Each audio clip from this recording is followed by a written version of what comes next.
Today you will learn estimation of serum cholesterol by cholesterol oxidase method. It is a type of clinical biochemistry by which you can measure the serum cholesterol. It is the structure of serum cholesterol. Within our body, the serum cholesterol may be esterified or unesterified. 60 to 70% is esterified, but 30 to 40% is unesterified. When we intake or ingest food, the cholesterol is going inside our body as esterified cholesterol. There is a balance in between good and bad cholesterol. Doctors prescribe the diet and drug to maintain the balance, to destroy the bad cholesterol and to convert it to the good cholesterol version. Cholesterols are associated with lipoproteins. So these lipoproteins are acting as cargo molecule. High density lipoproteins are associated with good cholesterol, but low density lipoproteins LDL are associated with bad cholesterol. Usually the concentration of the good cholesterol must be 2 times higher than that of the bad cholesterol within the serum. No cholesterol means no life. So ingest cholesterol, but according to your need of the body. And most of the cholesterol we eat is esterified cholesterol. We have to know about the regulation of cholesterol within our body, within our system. The reabsorption of cholesterol is done, which gives the endogenous pool of cholesterol. As cholesterol is hydrophobic in nature, so to dissolve within our serum, which is polar in character, it needs some cargo protein. They are apoprotein. By associating with the lipid molecules like cholesterol, triglycerides, they make lipoprotein structures. They may be ApoA1 or ApoB lipoproteins. Now, ApoB apoprotein is associated with VLDL, LDL, etc. From liver, they are sent towards the muscle for formation of plasma membrane, because cholesterol is very important component of plasma membrane, you know. And again they can come back to the liver. Other than this, ApoA1 apoproteins are associated with HDL, right? High density lipoprotein.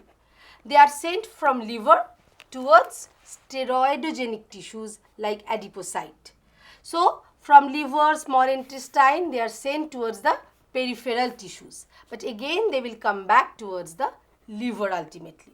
So that is the regulation, and the regulation will be well maintained by all the lipoproteins and other important components present within the serum. The source may be exogenous or endogenous. The exogenous source include the dietary intake. That includes dairy product like cheese, yogurt, etc., ice cream, as well as mutton, the liver, fat, animal fat especially.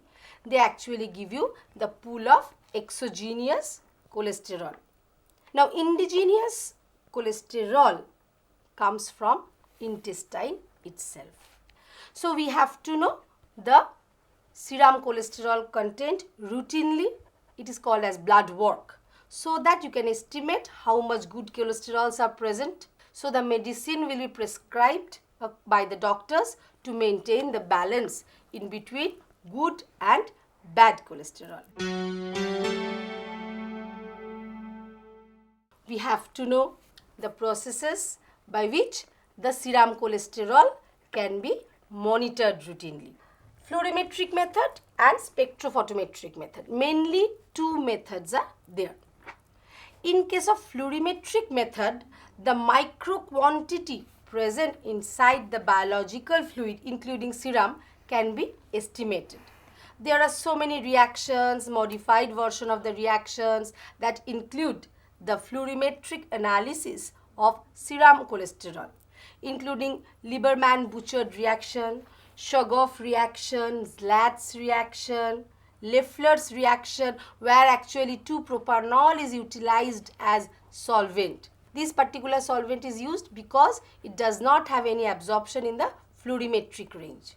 But apart from fluorimetric measurement, spectrophotometric measurement is there. It may be chemical method or biochemical enzymatic method. In case of chemical spectrophotometric method, the method is called ferric chloride method. First, total cholesterol is getting precipitated by acetone alcohol. Then free cholesterol is specially precipitated by digitonin. Now, alcoholic solution of digitonin is mixed with the free cholesterol, so it will give you the cholesterol digitonide complex. That particular complex is dissolved only in glacial acetic acid.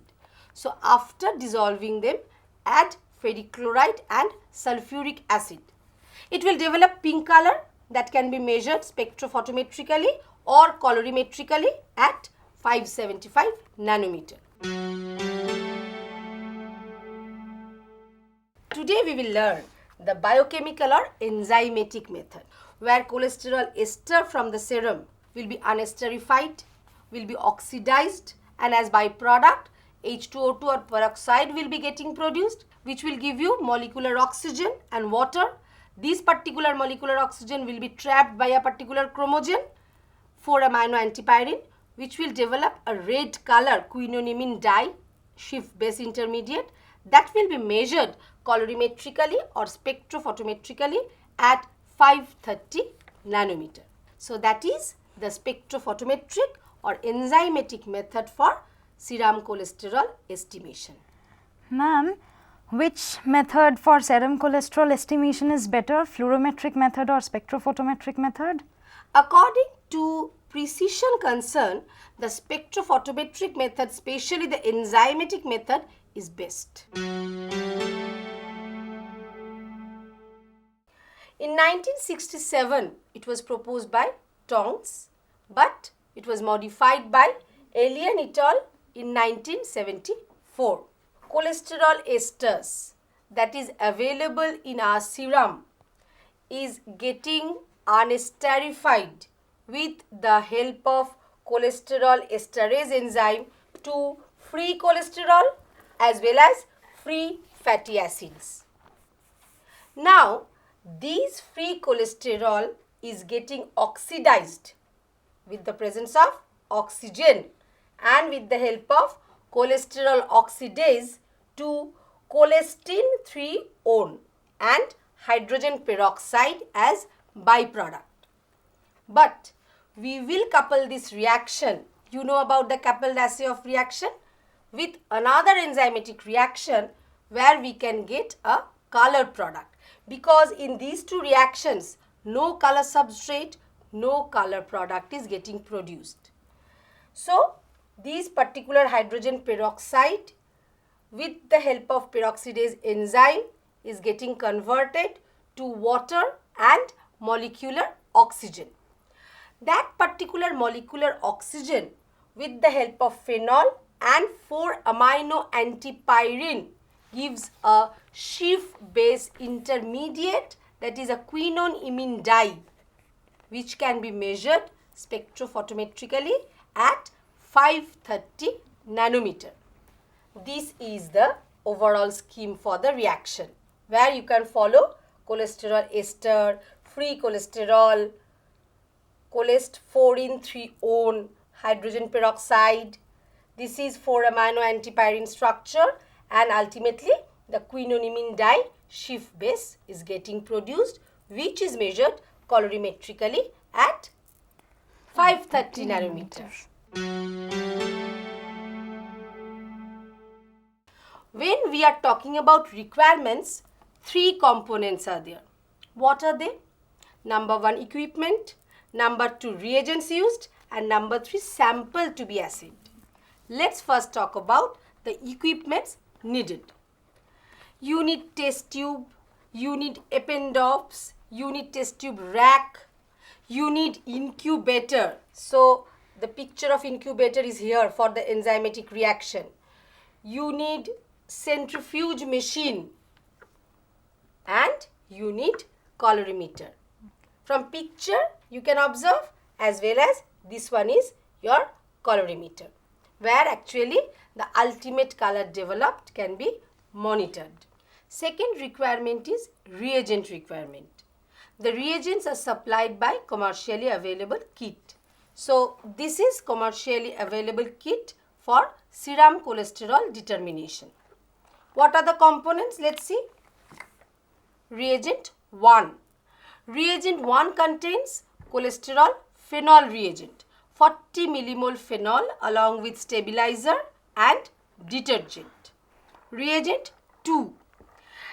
The reagent 2 is named as cholesterol color reagent. It contains sodium phosphate buffer of pH 6.7. It contains cholesterol oxidase. It contains cholesterol esterase as well as peroxidase enzyme. Peroxidase, the source of peroxidase is botanical. Unit is 400 unit per liter.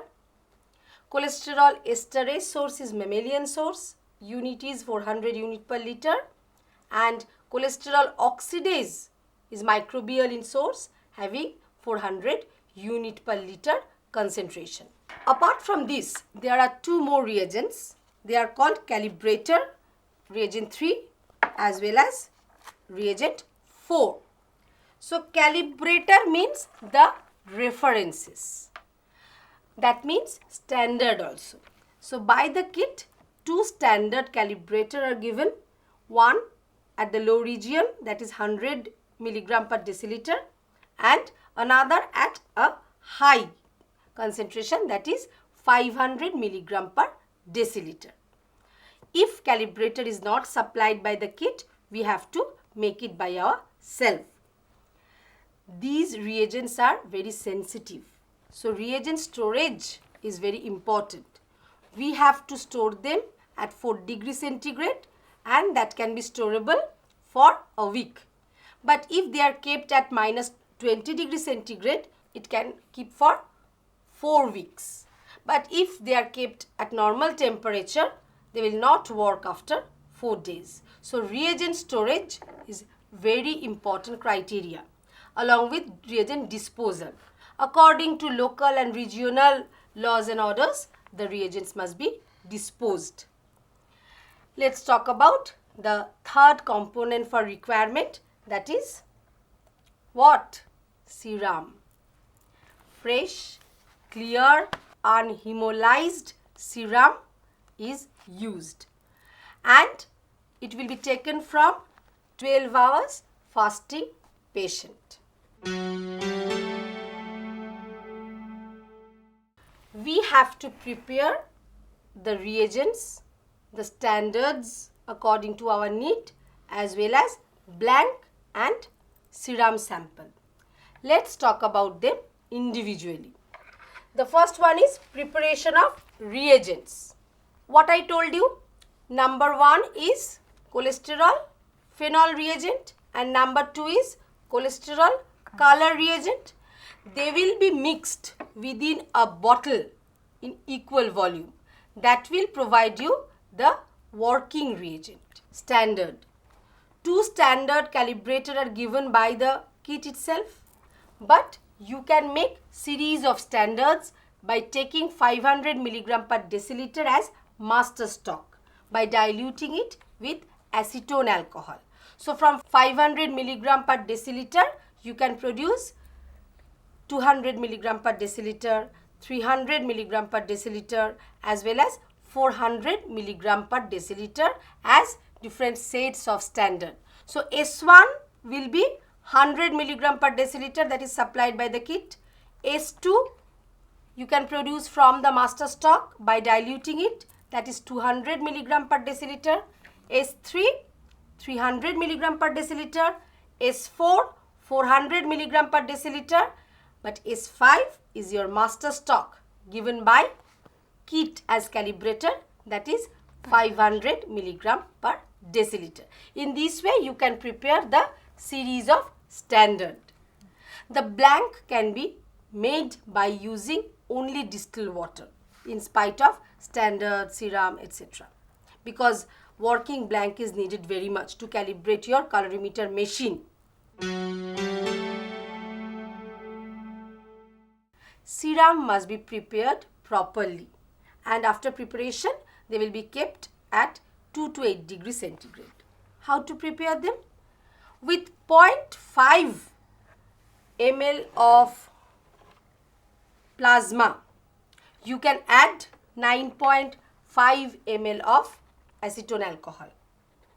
Then you can heat it for 5 minutes at 60 degrees centigrade. After heating, cool the solution and make up the volume up to 10 ml with acetone alcohol. And after making the volume up, centrifuge it at 6000 rpm for 15 minutes. I told about the centrifuge machine. Then take out the supernatant for the assay. So that is your sample for assay, not the just direct plasma that you are taking it off. You have to prepare it according to your experimental purposes. The sample is to reagent ratio will be 1:100. So working reagent will be taken as 1000 microliter, but the serum sample will be 10 microliter. This is serum sample. 10 microliter is taken, along with which 1000 microliter of working reagent is added. And after addition, shake well. You have to incubate within the incubator at 37 degrees centigrade for 30 minutes. Otherwise, you can also keep it in your room temperature. And after incubation, you can get such red coloration, which can be measured at 530 nanometer. So I did it with serum sample. The same thing can be done with the standard supplied by the kit. So I have taken it in the Eppendorf tube. We have to discard the tip, otherwise cross contamination will happen. But for discarding, you have to use particular beaker where you can dispose of your micro tip. Okay. Take standard one, 10 microliter. Again add working reagent. What will be the amount of the working reagent? 1000 microliter. Add it. Phenol has a particular smell. Shake it and again incubate it. In case of blank, just put 10 microliter of distilled water in spite of standard or serum. Then after incubation, in case of serum and standard, this sort of red color of quinonimine sheaf based dye will be developed. Shake it. This is a cuvette for colorimetric analysis. Take this one, insert, and from here you can read the OD, optical density value. So for serum you can have a particular OD, for standard you can have OD, okay, but the system will be calibrated with the blank. So blank will be made as auto zero, and with respect to the blank, the serum as well as standard OD will be taken. This is cuvette filled with your sample. Then measure OD. Now before measuring OD, the filter will be adjusted, that is at 530 nanometer wavelength. Students, you have to be careful. Ingestion must be avoided. You have to take care of your eyes and skin contact because phenol is very hazardous. Material safety data will be used for proper using of kit components. And acetone alcohol must not be overboiled. you are using acetone alcohol for serum preparation. It includes test condition, calibration as well as quality control. Test condition means what I told you, the sample is to reagent ratio will be 1:100. The filter of the spectrophotometer or colorimeter will be 530 nanometer. And when we are talking about calibration, with all the reagents, with everything, the machine must be calibrated. And when we are talking about quality control, that includes a mass assay for a particular parameter. Here we are using the serum cholesterol, so we have to have an idea about local or regional characteristics with respect to serum cholesterol. Specificity means how specifically serum cholesterol can be estimated from your sample. So, no cross contamination will be there during measurement, no interference by other component, and the drug, sometimes some important drugs may interfere. So, we have to take care of during the course of measurement. As you know, by the kit, only two calibrators as reference are given, 100 mg per deciliter as well as 500 mg per deciliter. Different companies give different types of concentration, and from these, just by unitary method having their OD, you can calculate the unknown concentration of your sample. But that is not actually the valid method.